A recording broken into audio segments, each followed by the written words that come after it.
Nous connaissons l'histoire du porteur de lumière, l'étoile du matin, le plus brillant des êtres créés.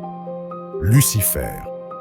Sa beauté était parfaite, sa sagesse insondable. Il se tenait plus près du trône que tout autre, mais sa fonction n'était pas son identité. Dans le silence de la perfection, une pensée prit racine. Une pensée qui n'aurait pas dû être possible. La pensée du moi.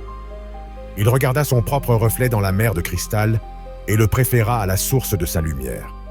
Il regarda la création la plus récente, cette créature d'argile et de souffle appelée homme, et ressentit du mépris. Doit-il, un être de feu pur et de lumière, servir ces êtres fragiles et mortels? La désobéissance de Lucifer n'était pas une erreur passagère. C'était une déclaration d'intention.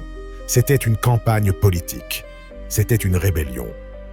Il a murmuré à un tiers des armées célestes, les séduisant avec le même mensonge qu'il s'était dit à lui-même. Nous serons comme l'Altissime. Son péché était l'orgueil, la vanité. La croyance que son « moi » était plus important que le plan divin. Son « non » était une tentative de coup d'État. Et la réponse fut la guerre. Le ciel, cet endroit d'harmonie absolue, connut la violence. Miguel et ses anges combattirent contre le dragon. Et le dragon fut jeté sur la terre. Sa chute ne fut pas une punition négociable, ce fut une conséquence physique. Tout comme l'obscurité ne peut exister en présence de la lumière pure, l'orgueil ne peut exister en présence de l'amour absolu. Il devint Satan, l'adversaire. Sa désobéissance fut le péché du moi, et c'est pourquoi il fut impardonnable.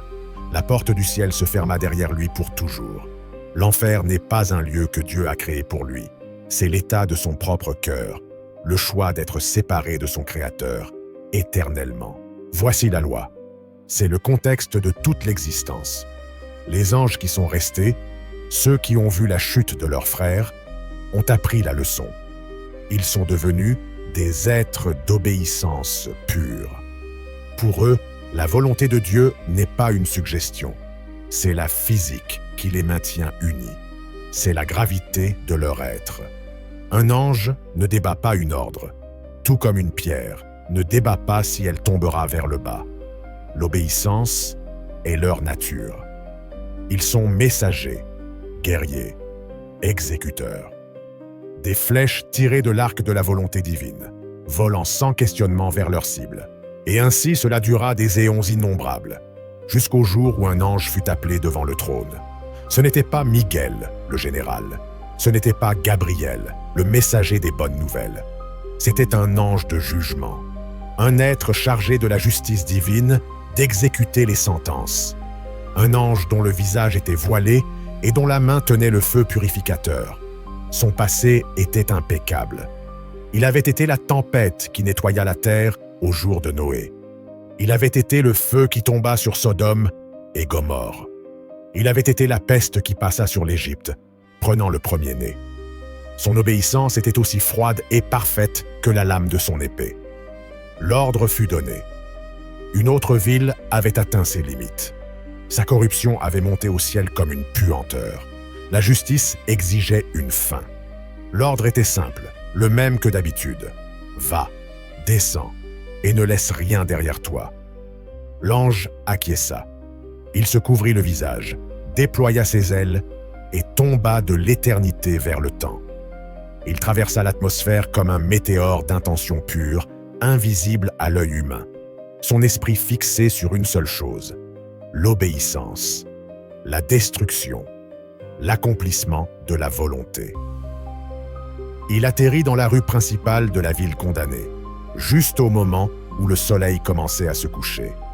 L'air était rempli du bruit de la vie.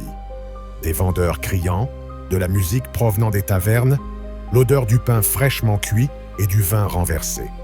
Et oui, il vit la corruption qu'on lui avait décrite. Il vit le commerçant trompant la veuve. Il vit le fort opprimant le faible. Il vit la cruauté et l'égoïsme qui avaient provoqué la colère de Dieu. Il leva la main, prêt à déchaîner le feu céleste qui consumerait les murs et réduirait tout en cendres. Mais alors, il vit quelque chose de plus. Dans une ruelle, loin de la corruption des marchés, un petit garçon pleurait. Il était tombé et s'était écorché le genou. et une femme, une prostituée dont tout le monde se moquait, s'arrêta. Elle regarda autour d'elle et voyant que personne ne la regardait, elle s'agenouilla, nettoya la blessure de l'enfant avec un morceau de son propre voile et lui donna sa dernière pièce de pain pour qu'il cesse de pleurer. L'enfant la serra dans ses bras. Et l'ange, pour la première fois de son existence, douta. Sa main, levée pour la destruction, commença à trembler. Il se déplaçait dans la ville, mais maintenant, ses yeux s'ouvraient d'une manière nouvelle. Il ne voyait plus seulement le péché, il voyait la complexité. Il vit un soldat rude, coupable de 1000 crimes, mais qui à cet instant était chez lui, berçant son bébé nouveau-né avec une tendresse qui contredisait sa nature. Il vit 2 frères qui s'étaient disputés et trahis, se retrouver dans un coin et, après un long silence, s'embrasser avec des larmes de réconciliation. Il vit un vieux prêtre qui avait perdu la foi et accomplissait les rites de manière vide, s'agenouiller en privé et murmurer « Dieu, si tu es là, aide-moi ». L'ange vit le péché, oui. Il était partout, mais sous le péché, il vit l'étincelle, la trace digitale du Créateur. Il vit l'image de Dieu, brisée, sale, défigurée, mais présente. Présente dans l'acte de bonté de la prostituée, présente dans l'amour du soldat, présente dans le pardon des frères, présente dans le doute sincère du prêtre. L'ordre était clair, détruis tout. Mais ce que l'ange vit, c'était Dieu lui-même, caché dans le cœur de ceux qu'il devait détruire. Et l'ange fit face à une paradoxe impossible. Pour obéir à l'ordre, il aurait dû détruire l'image de son propre Créateur. Il se tenait sur la place centrale de la ville, tandis que la nuit tombait. Le moment du jugement était arrivé. Et l'ange fit l'impensable. Il abaissa la main. Il rengaina son épée de feu. Et dans un acte qui ébranla les fondements de son propre être, un acte qui était une trahison de sa propre nature, il murmura un seul mot au ciel. Non. Au moment où cette pensée fut formulée, la réalité s'arrêta. Le temps sur la terre se congela. L'ange fut arraché de la ville et instantanément ramené au salon du trône céleste. Le silence dans le ciel était absolu. C'était un silence plus bruyant que n'importe quel tonnerre. Les armées angéliques, les séraphins et les chérubins, les archanges et les dominations, observaient tous avec une crainte sacrée. Un second ange avait désobéi. L'histoire se répétait.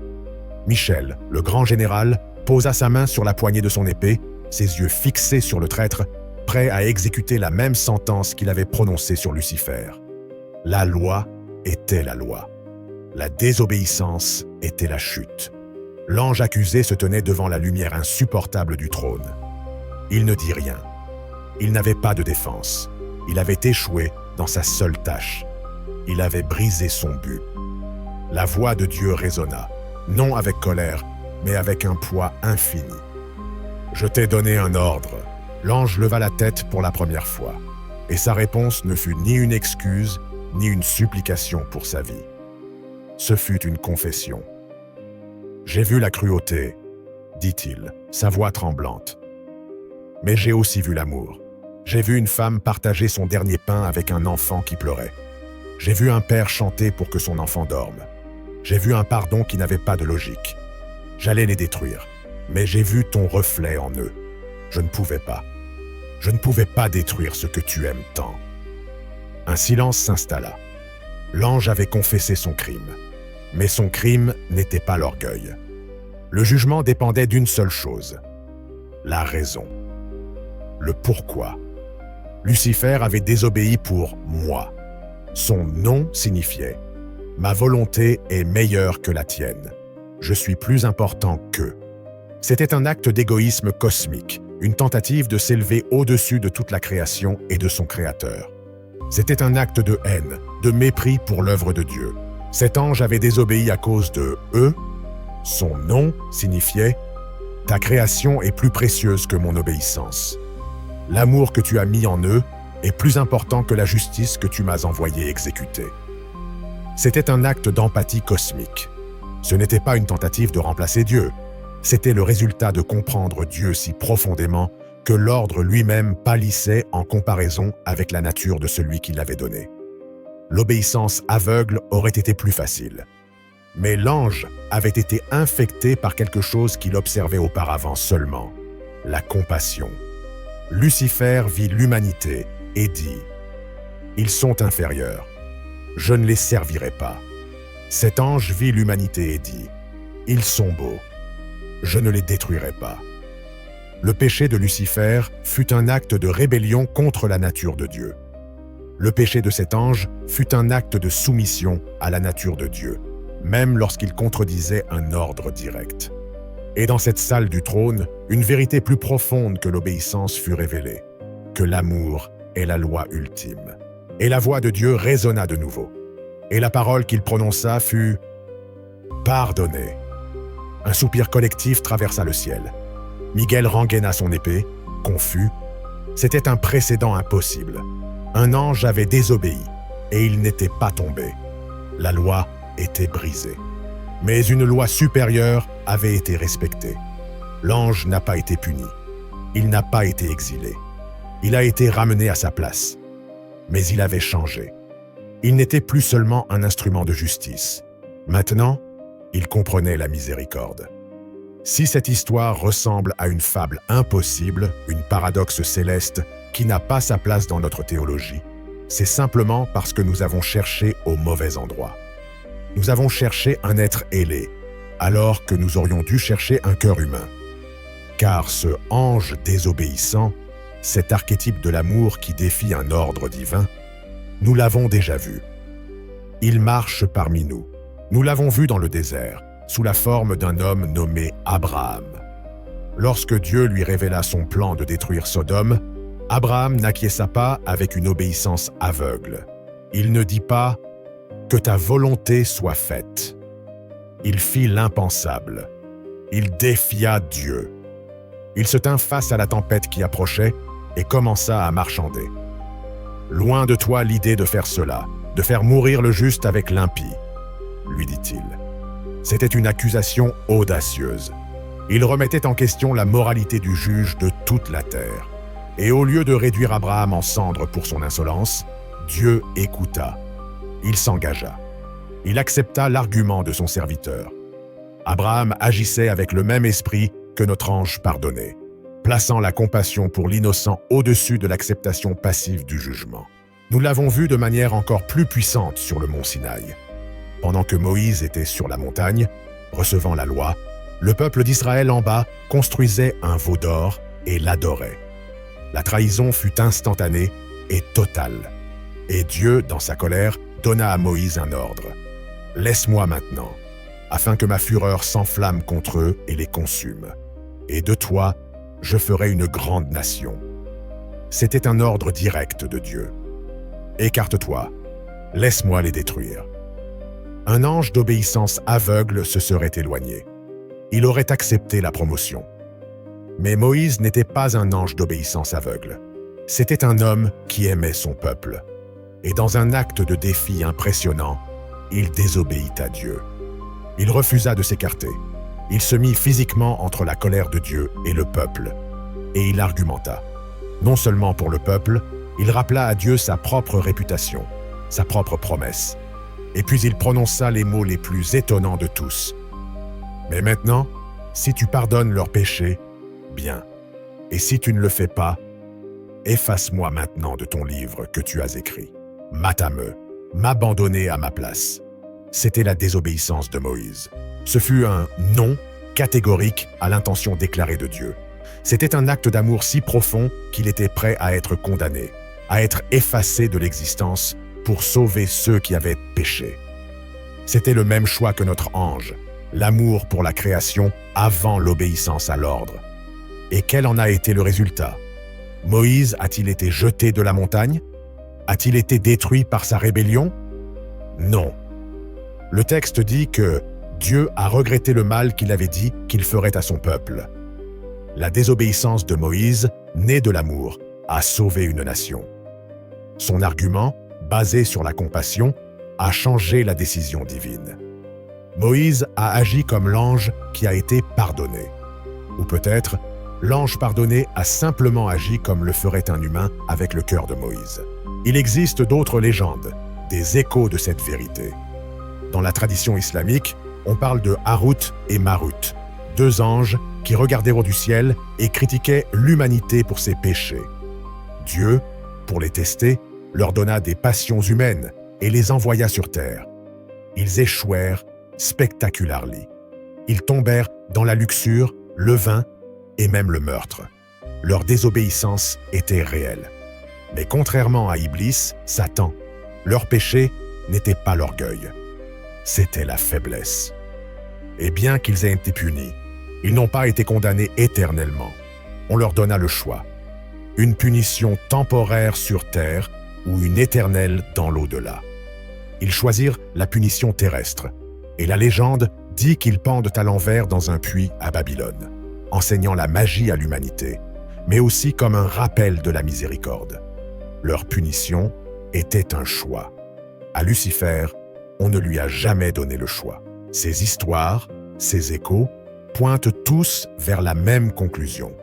Le péché d'orgueil, le péché du moi, est la chute ultime. C'est le trou noir de l'égoïsme auquel rien ne peut échapper. C'est le choix de soi-même au-dessus de tout le reste. Mais la désobéissance naît de l'amour, le péché de la compassion. C'est une histoire différente. C'est le reflet de la nature la plus profonde de Dieu. C'est la preuve que l'être créé a compris la leçon la plus importante. L'obéissance aveugle est réservée aux serviteurs, mais l'empathie, même l'empathie désobéissante, est réservée aux enfants. L'histoire de l'ange qui a désobéi et a été pardonné n'est donc pas une histoire d'une défaillance du système. C'est l'histoire de la plus grande victoire du système. Elle révèle que l'objectif de Dieu n'a jamais été de créer une armée d'automates qui obéiraient aux ordres, qu'ils soient anges ou humains. L'objectif était de créer des êtres capables, un jour, d'aimer de la manière dont il aime. Des êtres qui valorisent ce qu'ils valorisent, si profondément qu'ils seraient prêts à tout risquer pour cela. L'ange pardonné n'a pas été pardonné malgré sa désobéissance. Il a été pardonné à cause d'elle. Parce qu'à ce moment de trahison, dans ce nom qui a fait trembler le ciel, l'ange a cessé d'être un simple serviteur et est devenu, pour la première fois, un véritable reflet de son Créateur.